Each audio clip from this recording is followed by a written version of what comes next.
பொதுவாக நம்மளோட வீட்டில் ரொம்ப முக்கியமான ஒரு பகுதி அப்படின்னா பூஜை அறையை சொல்லலாங்க.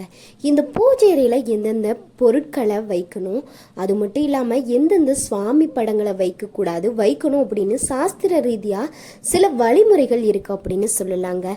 பூஜை அறையில் கட்டாயம் இருக்க வேண்டிய முதல் பொருளாக கண்ணாடியை சொல்லலாம்.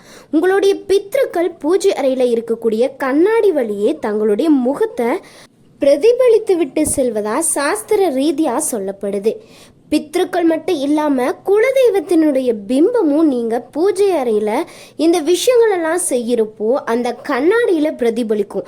இதனால் கட்டாயம் கண்ணாடியை பூஜை செய்யும் போது வைத்து பூஜை அறையில் வழிபாடு செய்யணும் அப்படின்னு சொல்லப்படுறாங்க. நீங்களும் உங்களுடைய வீட்டு பூஜை அறையில் கண்ணாடியை வைத்து வழிபடுறீங்க அப்படின்னா நிறைய நல்ல நல்ல விஷயங்கள் அப்படின்றது நடக்கும். நீங்கள் அப்படி வைத்து வழிபட்டு உங்களுக்கு நிறைய நல்ல விஷயங்கள் நடந்துருச்சு அப்படின்னா இந்த வீடியோக்கு ஒரு லைக் பண்ணுங்கள், மறக்காமல் சேனலை சப்ஸ்கிரைப்